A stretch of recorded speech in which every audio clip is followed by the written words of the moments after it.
ഭൂമി തട്ടിയെടുക്കാൻ വ്യാജരേഖയുണ്ടാക്കി കോടതിയിൽ സമർപ്പിച്ച കേസിൽ കട്ടപ്പന അൽഫോൻസ ഗ്രൂപ്പിന്റെ ഓഫീസുകളിൽ പോലീസ് റെയ്ഡ് നടത്തി. കട്ടപ്പന വള്ളക്കടവ് കണ്ണുമുണ്ടയിൽ ജെയിംസ് മാത്യുവിന്റെ പരാതിയിലാണ് നടപടി.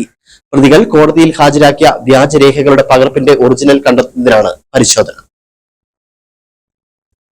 ജെയിംസ് മാത്യു വില കൊടുത്തു വാങ്ങിയ കട്ടപ്പന വള്ളക്കടവിലുള്ള 6 ഏക്കർ ഭൂമി സ്വകാര്യ കുടുംബം വ്യാജരേഖയുണ്ടാക്കി തട്ടിയെടുക്കാൻ ശ്രമിച്ചതായാണ് പരാതി. സംഭവത്തിൽ 6 പേർക്കെതിരെ കട്ടപ്പന പോലീസ് കേസെടുത്തിരുന്നു. വ്യാജരേഖ കോടതിയിൽ ഹാജരാക്കിയ അഭിഭാഷകനും മറ്റൊരു തിരുവനന്തപുരം സ്വദേശിയും കേസിൽ പ്രതിയാണ്. തിരുവനന്തപുരം സ്വദേശിക്ക് പട്ടത്തിന് നൽകിയ ഭൂമിയാണെന്ന് കാട്ടിയാണ് പ്രതികൾ വ്യാജരേഖയുണ്ടാക്കിയത്. ഇതിനായി 2024 മുദ്രപത്രം സംഘടിപ്പിച്ച് കഴിഞ്ഞ വർഷവും ഈ വർഷവും 2 തവണയായി പാട്ടത്തുക കൈപ്പറ്റിയതായും വ്യാജരേഖയുണ്ടാക്കി. തുടർന്ന് രേഖകളുടെ പകർപ്പ് അഭിഭാഷകൻ മുഖേന കോടതിയിൽ ഹാജരാക്കി. എന്നാൽ പരിശോധനയിൽ വ്യാജരേഖയാണെന്ന് തെളിയുകയായിരുന്നു. തുടർന്നാണ് സ്വകാര്യ വ്യക്തിയുടെ ഓഫീസിൽ റെയ്ഡ് നടത്തിയത്. Idukki vision news, Kattappana.